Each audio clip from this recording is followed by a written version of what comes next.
Bien, vamos a ir desglosando un poquito ese tema de lo que es la auditoría forense.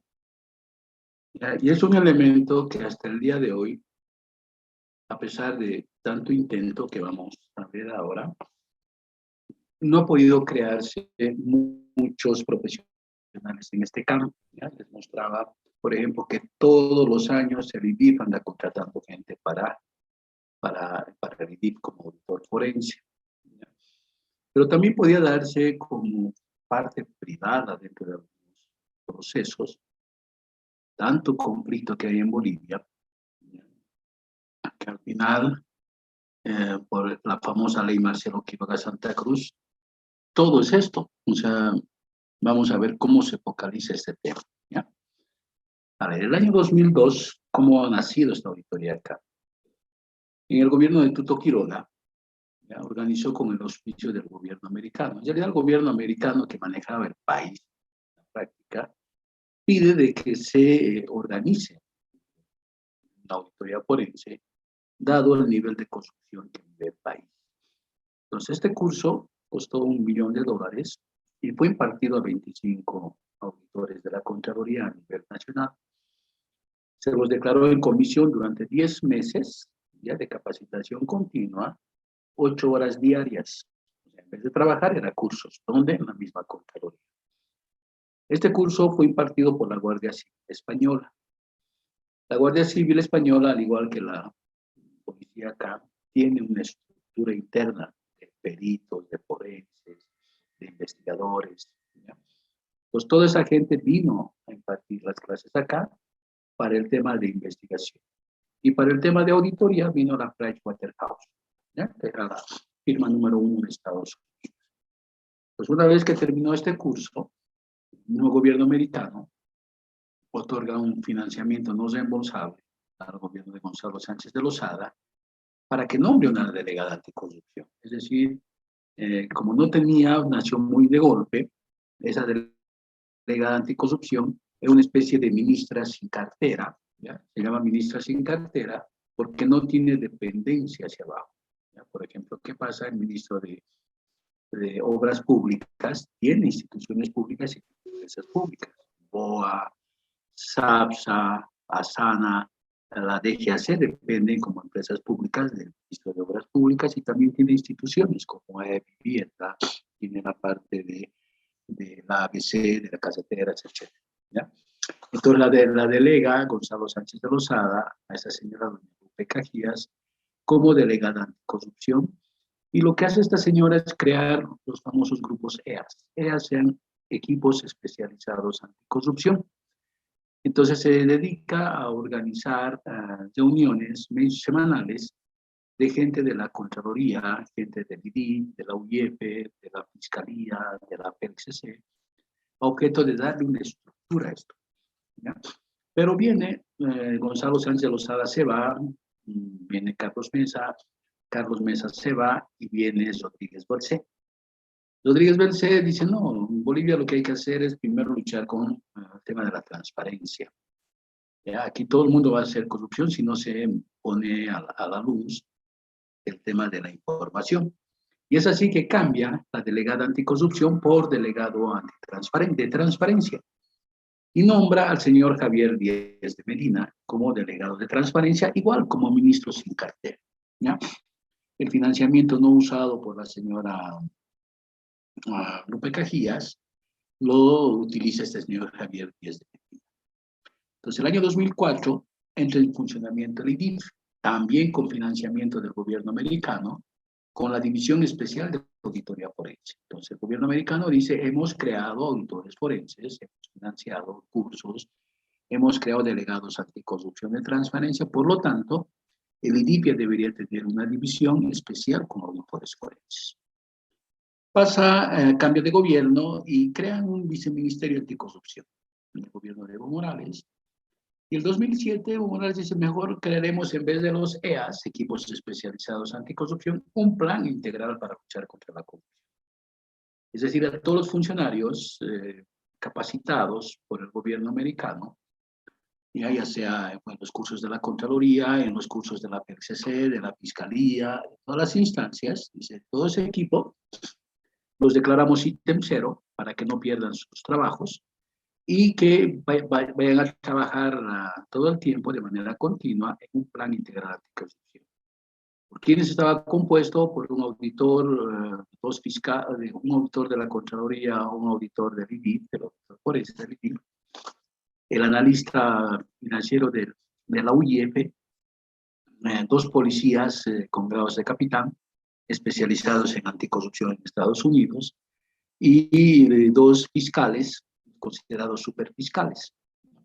Entonces se crea este plan integral anticorrupción, que lastimosamente se desmorona el año 2010 por el tema de este fiscal Sosa en la ciudad de La Paz, que le dan el caso de tesorismo de Santa Cruz.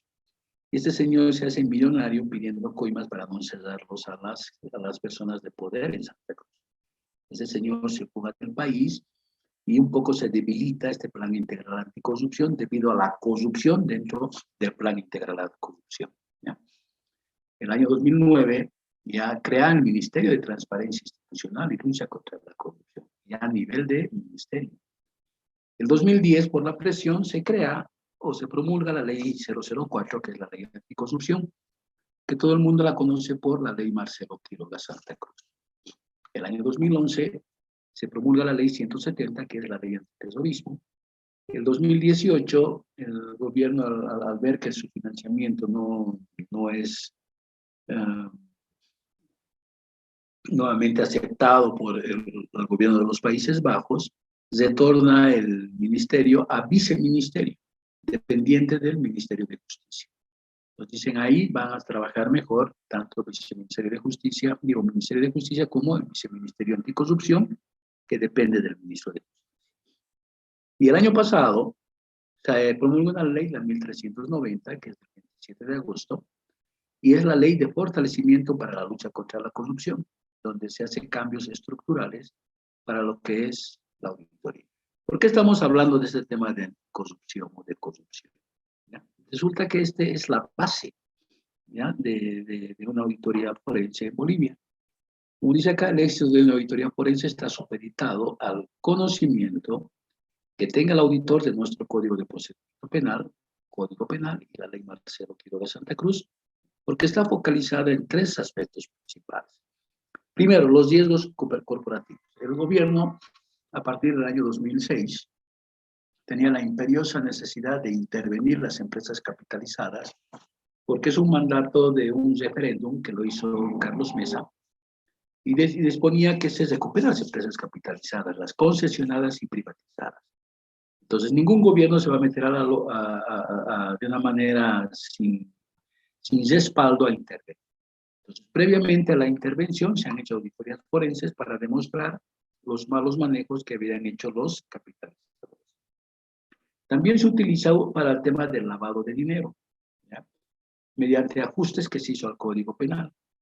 En Bolivia, en la década del 90, ¿ya? Han quebrado 23 bancos, ¿ya? Y le ha ocasionado un daño al pueblo boliviano de $1.000 millones.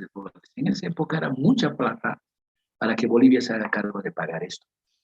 Entonces, la ley Marcelo Quiroga Santa Cruz, cuando salió, tenía un efecto retroactivo, es decir, investigar estas quiebras, ¿ya? Entonces, se empezó a investigar este tema del lavado de dinero de la época del 90, pero lastimosamente alguien planteó un recurso de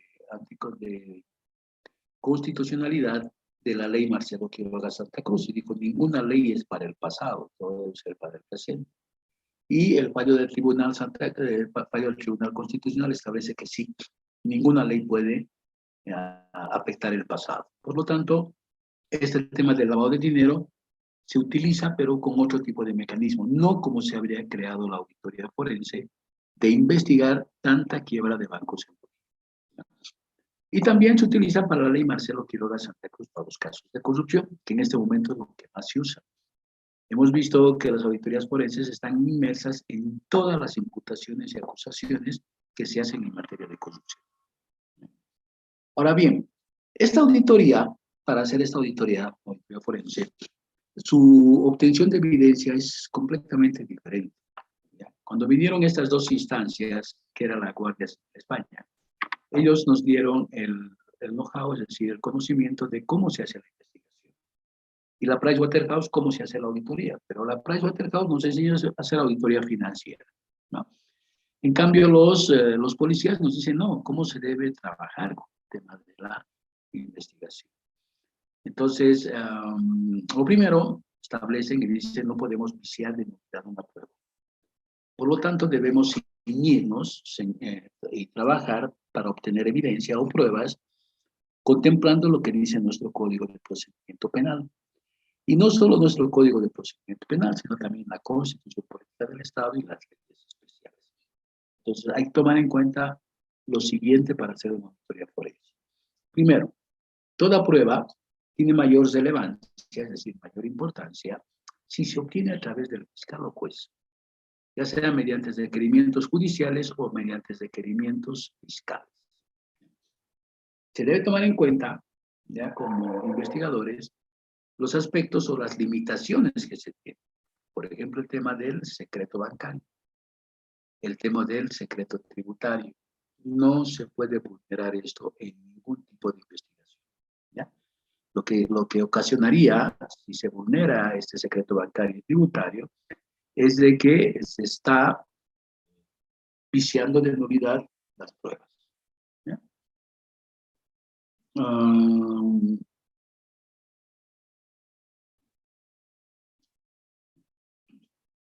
¿Ya? Luego dice, en caso de secuestros, por ejemplo, viene orden de secuestrar los equipos de computación, celulares, debe estar presente el fiscal. Y en el caso de allanamiento, es decir, ingresar sin autorización, se debe contar con autorización judicial. Ahora, la prueba tiene mayor relevancia si está judicializada, es decir, si lleva la firma y la participación de un fiscal o de un juez. Por ejemplo, un operativo aduanero, si no está presente el fiscal, esa prueba, ese acta de intervención puede ser objetada. Lo mismo con el tema del narcotráfico, para hacer las incautaciones, para ver lo que hay. Por ejemplo, no es lo mismo que salga una publicación que la policía encuentra camión con 50 kilos de droga, ¿no? Para que decir que hay los 50 kilos de droga debe estar el fiscal. También se utiliza para el tema de levantamiento legal de cadáveres, es decir, que el fiscal está metido en todo tipo de proceso de carácter penal. Ahora, si las pruebas no están judicializadas, es decir, no se obtiene por requerimiento fiscal o requerimiento judicial, estas deben estar debidamente legalizadas o autenticadas, ¿ya? Para que tengan valor probatorio. Ahora, las pruebas de auditoría forense, dice, deben estar sustentadas por informe pericial. A ver, les mostraba la anterior clase, o hace dos clases, el informe, la imputación del caso de los respiradores. Entonces, cuando se hace la imputación, ¿qué dice el fiscal? Estamos acompañando 70, por decir, declaraciones testificales, ¿ya?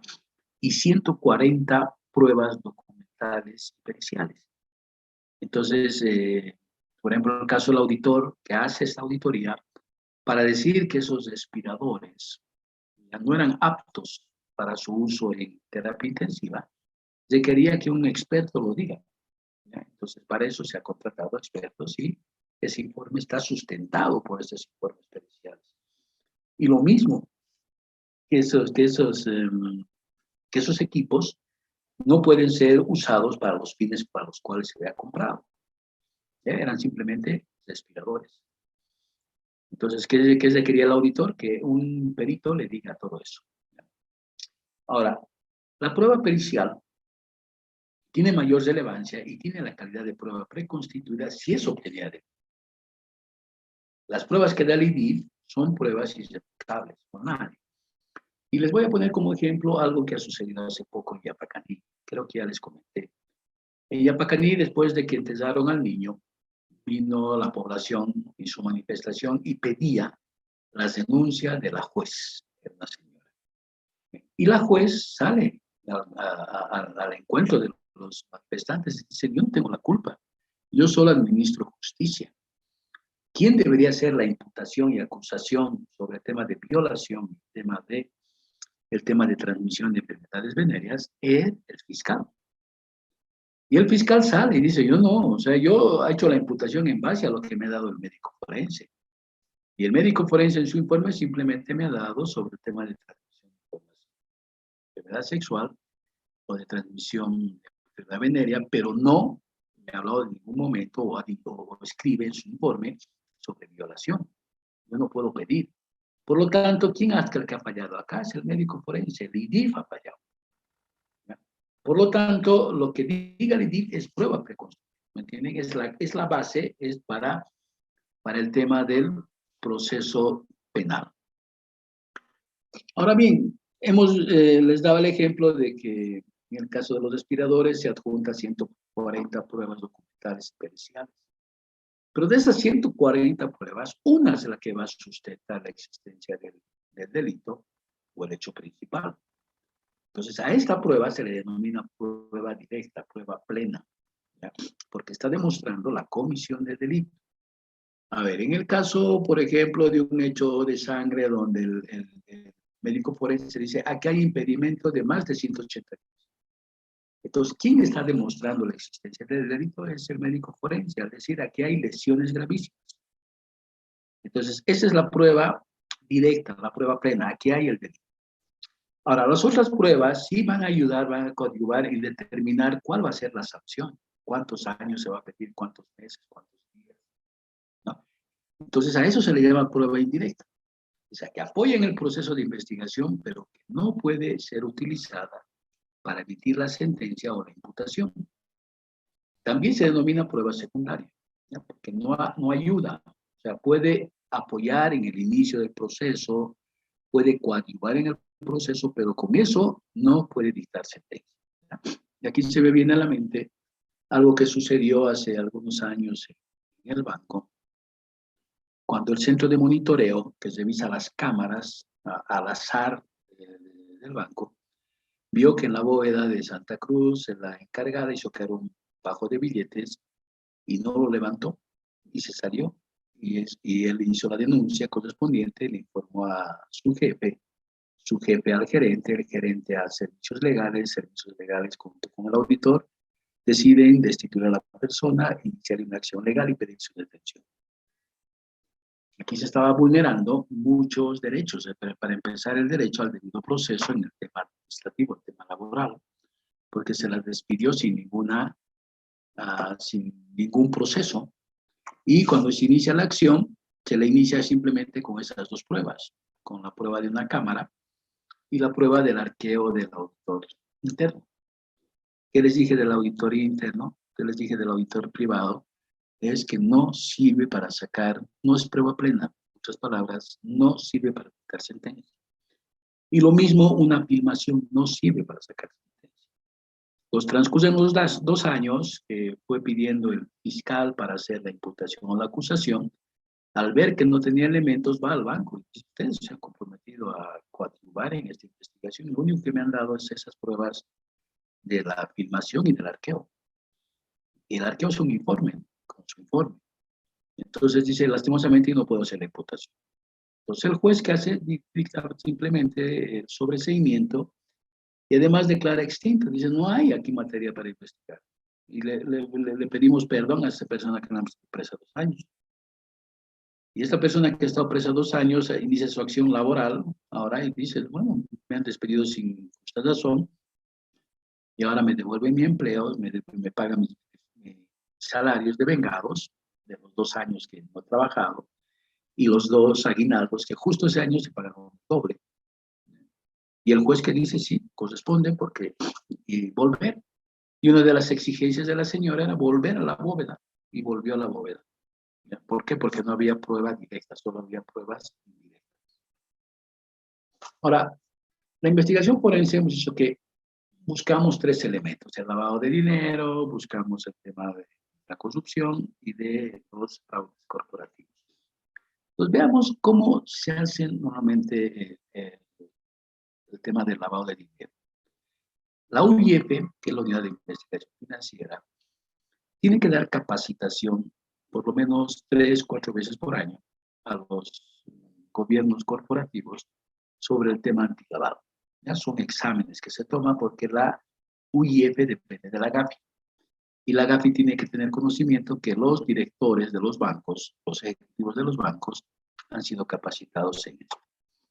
¿Y qué es lo que normalmente da la UIF en las tipologías de lavado de dinero? Primero, las sociedades de papel. El banco nunca va a ir a certificar o a verificar que una empresa exista. Una empresa va al banco y dice, quiero abrir mis cuentas conscientes de ahorro y quiero trabajar con el banco. Si la persona va a llevar dinero al banco, le va a pedir sus poderes, le va a pedir sus escrituras de constitución, pero el banco no va a ir a ver si esa empresa realmente existe. Entonces el banco se va a basar en los documentos. Entonces, el banco puede estar inscribiendo sociedades de papel. Es decir, que solo existan en el papel, pero físicamente no existen. Ahora, el banco también tiene que ver el tema del pitufeo. Pitufeo es la utilización de un grupo numeroso de personas para realizar operaciones por sumas de dinero inferiores establecidas para el control. ¿Ya? Por ejemplo, el retiro de $9.500 o la transferencia de fondos por internet hasta 50.000 bolivianos. Entonces, para hacer estas operaciones lo que se hace es buscar a otra gente porque se requiere hacer estas transferencias por montos que no van a ser controlados. Luego lo mismo, los depósitos fraccionados que no alcanzan a la suma de dinero sujetos al control, es decir, dineros por depósitos de $9.500, $9.800.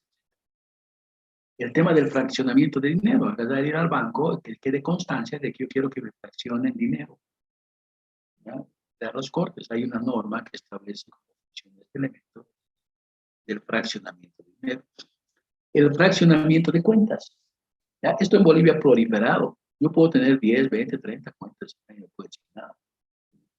Puedo jugar con cada una de las cuentas. O sea, porque este tema del lavado se hace por banco. ¿Ya? Yo voy a depositar a un banco 9.500 y voy a otro banco 9.500, no hay cruce de información directa. El cruce de información directa se da cuando ya hay la investigación. ¿Ya? Cuando hay la investigación por el tema de los PEPs y las denuncias públicas. El lavado a través de exportaciones, a través de las casas de cambio. El lavado de activos a través de casinos y casas de juego. Porque aquí es difícil decir, yo estoy depositando un dinero que me sacaba ayer en el casino ganado.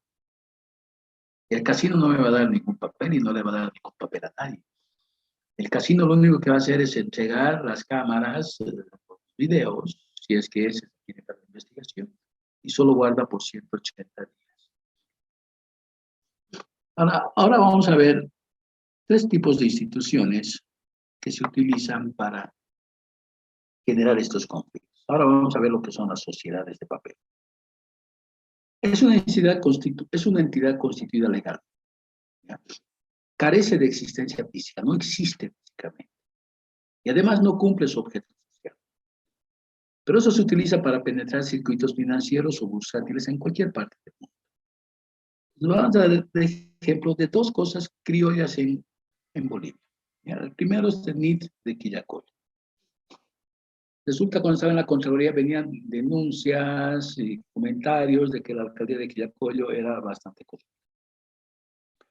Entonces se manda un equipo, aparentemente el equipo de auditores mejor preparados, pero eran preparados en auditoría financiera. Y más bien de Quillacollo vuelven contentos y dicen que todos los gastos, todas las operaciones están debidamente sustentados con papeles. Por decir, una compra menor tiene sus 3 cotizaciones, tiene sus cuadros comparativos, tiene sus órdenes de compra, tiene su comisión de calificación, tiene su comisión de excepción, todo perfecto. La auditoría financiera. Entonces, al ver ese resultado, planteamos otro equipo. Y también se manda un equipo igual técnico de auditoría financiera. Y vuelve con la misma historia. De que todo está bien, de todo está documentado. Es más, está mejor documentado que en otras alcaldías. Lo que hacemos es mandar a un a un auditor que ha sido capacitado con este curso de auditoría forense. Y ya sabe cómo va a ser la investigación, porque le enseñó los de la Guardia Civil. Entonces, este señor lo primero que hace es, bueno, dice, a ver, revisaré cuáles son las operaciones más fáciles de ocultar, como esta, digamos, una casa de cambio, cómo puedo verificar si alguien se sacó o no. Y más si ha pasado 1 año o 2 años. En el caso de estos gastos que no se pueden verificar también, hay gastos sensibles. Por ejemplo, lo que era común era que se gastaba mucha agua en regar los caminos vecinales por el polvo, o lo que se ponía ripio en las carreteras, en las calles, o lo que se pintaba las líneas de cebra. Entonces vemos que las líneas de cebra, por ejemplo, las pinturas compraban de 4 o 5 ferreterías o casas de pintura que iban turnándose en su adjudicación. Entonces el auditor lo primero que hace es voy a ir a verificar estas empresas. Cuando va a ver no había ninguna. Pero va a impuestos y dice sí, han venido acá, han abierto la empresa. La dosificación es correcta. Queremos ver su declaración jurada, no se puede. Eso es el secreto tributario. Así que para eso tendrían que venir a hacer auditoría de impuestos para sacar esa información. Entonces no se tiene la información, pero no había el negocio. Entonces se detecta que ellos iban cruzando a estos proveedores con facturaciones de 50.000 bolivianos, iban soltando, pero nunca habían pintado la línea de cebra. Se pinta eso a la semana o a las 2 semanas desaparece. O echar ripio, decir, ha llovido, ha habido viento y se fue, o la lluvia lo secó. No se puede, no se puede demostrar después de 2, 3 meses que se ha hecho algo.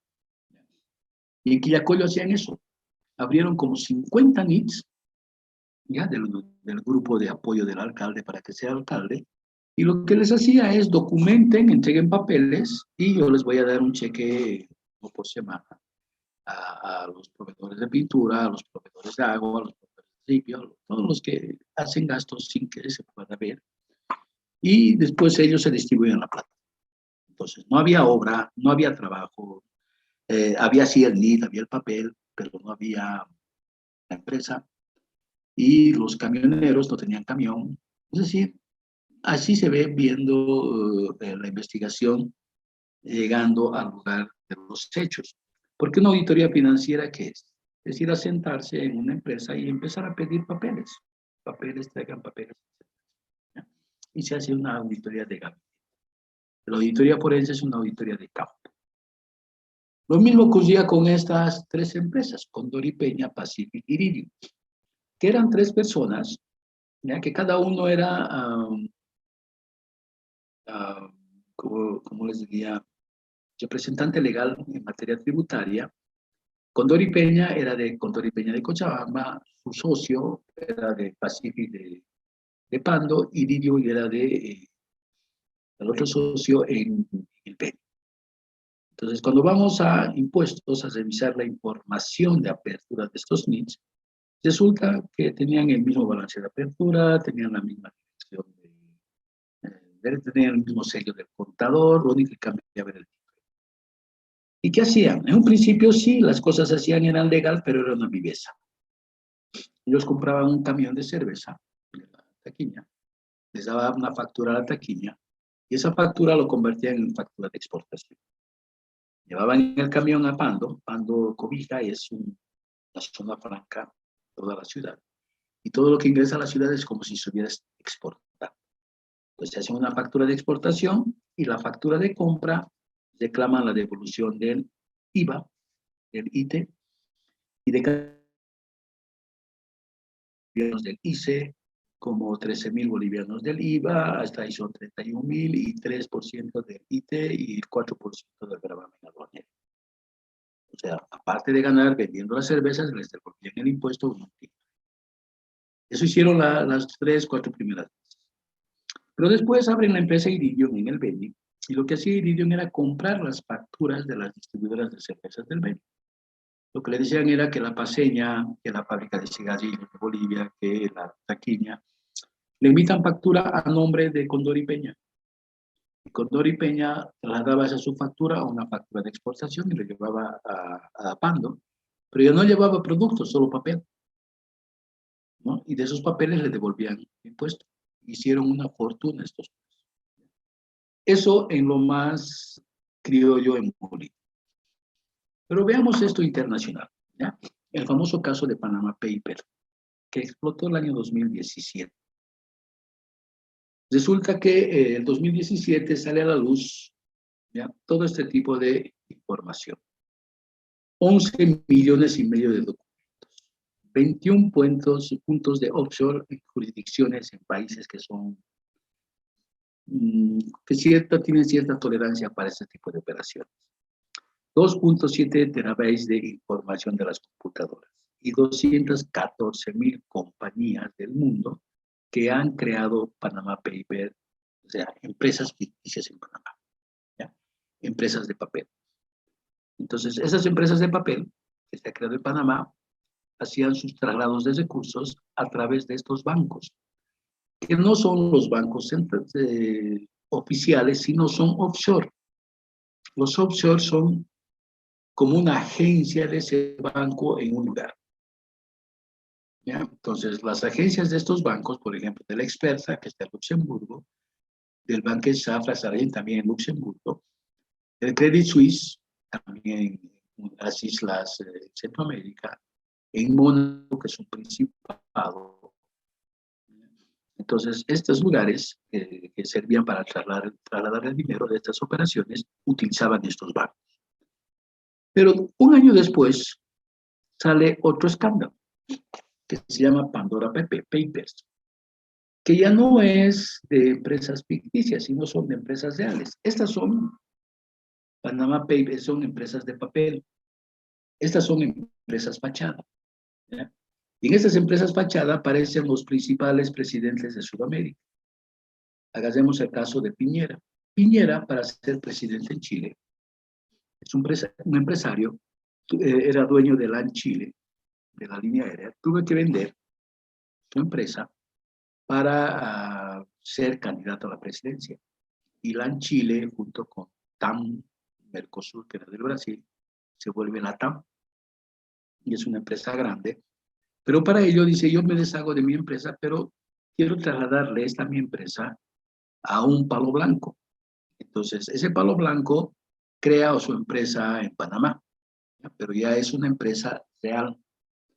Y esta persona se hace cargo de manejar los recursos de Piñera, porque Piñera no puede manejar porque es presidente. Lo mismo ha hecho el presidente del Perú, Kuczynski, el presidente de Colombia, Andrés Pastrana, el presidente de Panamá, Pérez Valladares, que él fue el que les explicó cómo deberían hacer todo esto. El expresidente de Colombia, César Gaviria, Cartes del Paraguay, Lobo de Honduras, Flores de El Salvador, todos gobiernos que tuvieron que deshacerse de sus fortunas para ser candidatos, pero no querían dejar de hacer negocios y hacen negocios, pero vía Panamá. Esas son empresas que ya se consideran empresas fachadas, ¿ya? Pero los ejemplos que vamos a dar que sea de, no sé cómo se crea compañía offshore, pero veamos estas sociedades de papel.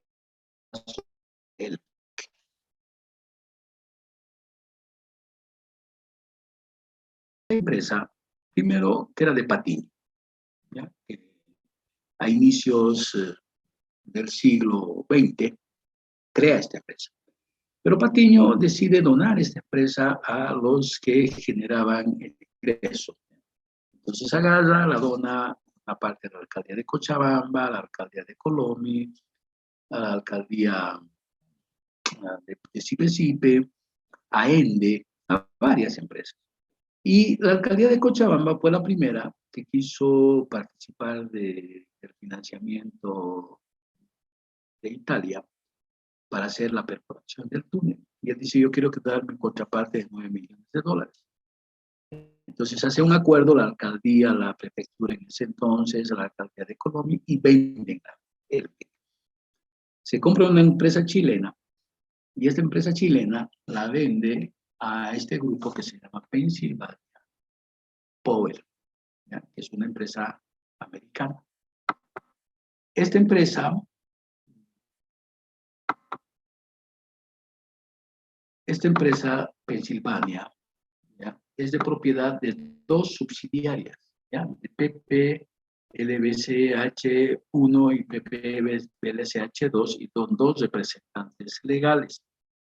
Esta empresa tiene su origen en Inglaterra y Australia. Estos empresarios de este dinero que mueven en Estados Unidos. Y una de estas empresas se hace cargo de la administración de ELPEC, pero con el 92.12%, y el restante es de los trabajadores, ¿ya? De ELPEC, para que sea sociedad anónima. Entonces, esta empresa, PPL, al ver que ELPEC no generaba crédito fiscal, por cuanto lo fuerte de sus gastos son los salarios, decide crear con la misma participación accionaria, ya con ese 92.12%, la empresa Integra, sociedad anónima, que hacía el servicio técnico, es decir, los mantenimientos, etc. Y lo que hacía ELPEC, que le pagaba a Integra, y Integra le facturaba a ELPEC, y ELPEC ya tenía crédito fiscal. E Integra se hacía cargo de los salarios de los técnicos. Entonces, estas dos empresas eran manejadas por esta empresa americana. Resulta que el año 2007, cuando se estaba haciendo la Constitución Política del Estado, los ejecutivos de ELPEC viajan a Estados Unidos a hablar con los dueños. Y les dicen, el Estado va a nacionalizar todas las empresas de distribución de energía eléctrica. Y dicen, nosotros ofrecemos comprarles. Y deciden en un precio 11,5 millones de dólares que debe pagarse. Y dice, pues no queremos tener problema con los empleados. Así que los empleados tienen que liquidarlos y los empleados tienen que pagarles los beneficios sociales porque ya no van a ser parte de nuestra empresa. Entonces, ¿qué hacen los ejecutivos de ELPEC? Vienen a Bolivia y sacan un crédito a nombre de ELPEC. Y esa misma plata de ELPEC van y le pagan a Pensilvania, es decir, a sus mismos dueños le dan un crédito de eso. Y agarran y dicen, crearemos una empresa que se llame Luz del Valle, tenga esa participación del 92.12%. Pero ahora, esta empresa, vamos a crear 3 empresas en Panamá, y crean Cochabambina de Electricidad, que es lo que iban a manejar los ejecutivos de ELPEC. Los trabajadores de Luz y Fuerza, que estaban aportando sus servicios sociales, que ya no iban a cobrar, los iban a perder. Y Suelvo, que iba a ser la parte operativa. Las 3 empresas se crean en Panama Paper, solo papeles. Entonces, una vez que esta Pensilvania Power le entrega las acciones a Luz del Valle, que han creado esta empresa, dice, ahora, ¿cómo hacemos para vender estas acciones? Y aparece Comteco. Comteco dice, le venderemos nuestras acciones de Luz del Valle a través de Suelvo. Suelvo es ya la empresa panameña. Y le piden a Comteco que agarren y paguen a Suelvo, es decir, transfieran los recursos a Panamá. Y utilizan uno de sus bancos para trasladar esos recursos. Y Comteco se compra el 60% y el 40% iba a ser los trabajadores. Entonces, esta empresa Luz del Valle, que depende del 92.12% de las 3 empresas creadas en Panamá, debería encargarse de hacer los ajustes correspondientes con Comteco para hacer el traspaso de la empresa. Pero como ven, el mismo dinero del dueño, porque han sacado crédito bancario, y ese crédito bancario tenían que pagarlo de alguna parte, y iban a pagar cobrándole a Comteco 17 millones de dólares para pagar el crédito del banco, que ha sido usado para comprar las acciones de los dueños. Entonces aquí se han creado 3 empresas de papel en Panamá, una empresa de papel en Bolivia, que es del Valle, ¿no? Y eso ha servido como artificio para hacer las operaciones de venta de las acciones de Pennsylvania Power. ¿Ya? Ese es Panama Paper, puro papeles. Ahora bien, aquí hay un caso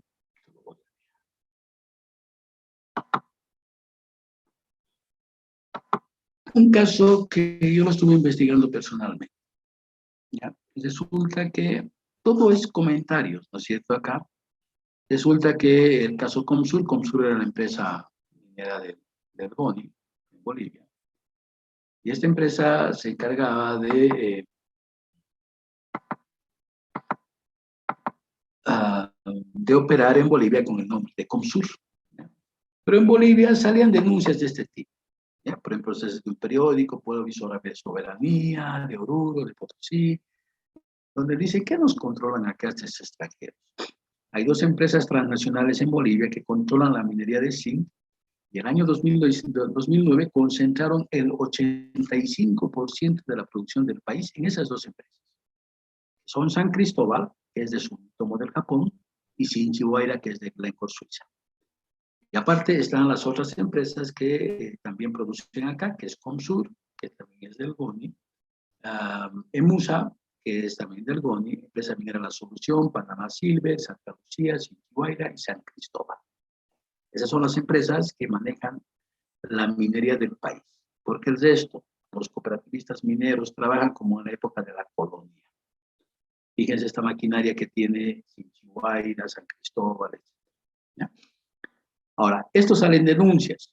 En denuncias también en los periódicos, La Extra, Gente, sale esto. Saqueadores de Bolivia, Soros y Zich, socio de Goni y Soros, patrón de Evo. ¿No? Todo esto viene como denuncia, pero ¿cómo demostrar? Entonces, alguien me contrata y me dice, quiero que me ayudes. Era el dueño de la mina Totoral. Después de que nacionalizaron las minas el 52 a los grandes mineros de Bolivia, que eran Patiño, Cosillera Mayo, quedaron como importantes la minería mediana. Y Gonzalo Sánchez de Lozada, que en Estados Unidos trabajaba como cineasta, como camarógrafo, viene a Bolivia y dice, yo me voy a hacer psicoconductoría. Y empieza a crear conflicto con los empresarios mineros de la minería mediana. Y uno de ellos fue esta mina Totoral. Totoral es una mina que está al lado del lago Popó. Y resulta que el dueño de esta mina es intervenida por sus mismos trabajadores, ya pagados aparentemente por el MNR de esa época, no lo dejaban entrar a su mina. Y aparece el año 2007 el remate de esta mina. Él ni se enteró. Pero su mina fue rematada, $15 millones, y el dinero estaba en un juzgado en la ciudad de La Paz.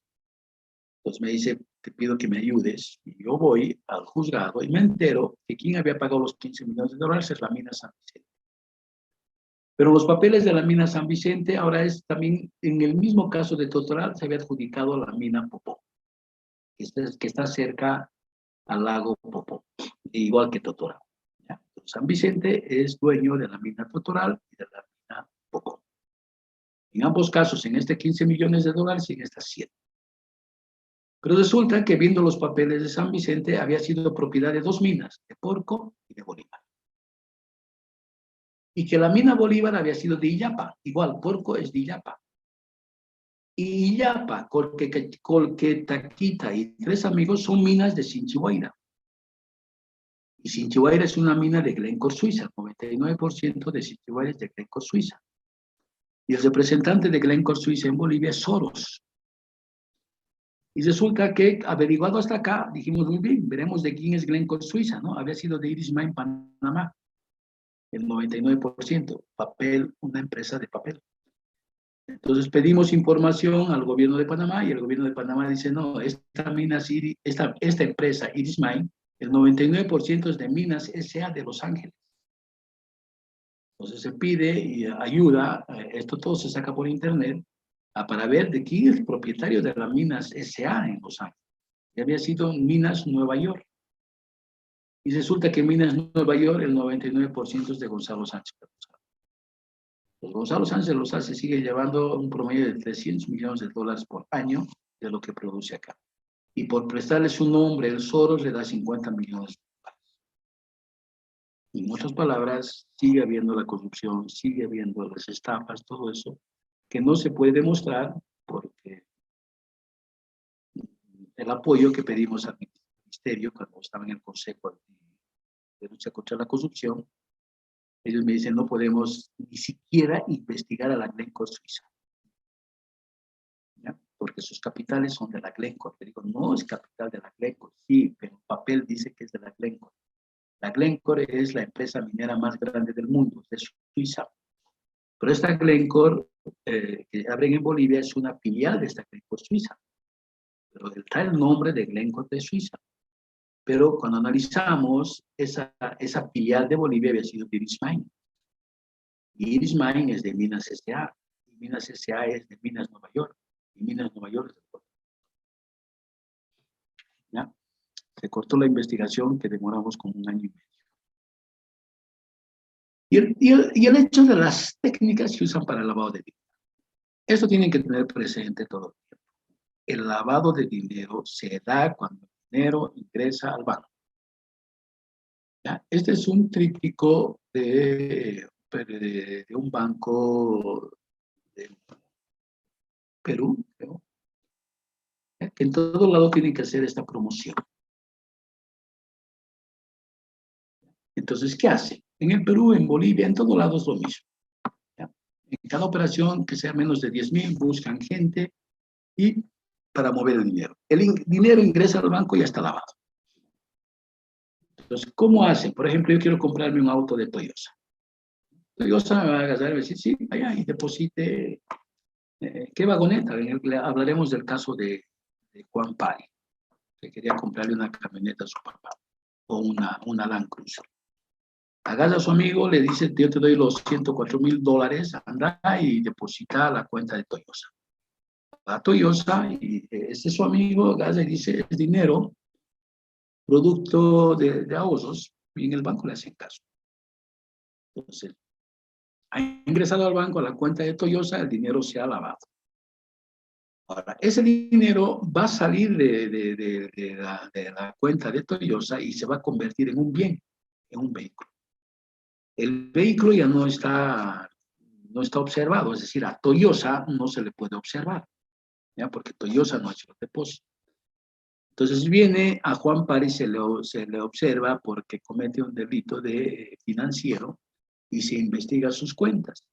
Entonces se ve que Juan Pari le entrega dinero a otra persona, ¿ya? Moviendo a su cuenta. Juan Pari ha depositado a la cuenta de este señor $104. Y este señor, al recibir en su dinero en su cuenta, tiene el dato de que ha sido depositado por Juan Pari. Por eso se lo investiga. Y este señor que saca el bien, que el bien ya estaba limpio, si no hubiera habido el delito de Juan Pari, ese bien hubiera sido un bien limpio. Pero como se ha identificado que el dinero provenía de Juan Pari, ese bien fue incautado y también se lo destina al padre, ¿no? Entonces, eso se da para hacer ingresar el dinero. $10,000 de depósitos en efectivo y 50,000 bolivianos por día de transferencias electrónicas o de transferencias por internet. Ahora también hay transferencias telegráficas. Yo puedo hacer transferencias, puedo abrir una cuenta en Estados Unidos con otra persona que tiene cuentas también en Estados Unidos. Yo tengo cuentas en Bolivia, voy jugando con las cuentas de ese señor y hago transferencias telegráficas.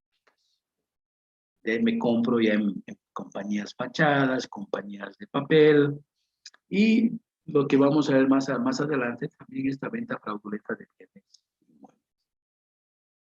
Entonces, todos estos elementos se hace a través de las técnicas de lavado que va proporcionando la UYEP en cada curso que da, que son mínimamente 4 por año. Estos son cursos de la UYEP. ¿Alguna pregunta, alguna duda?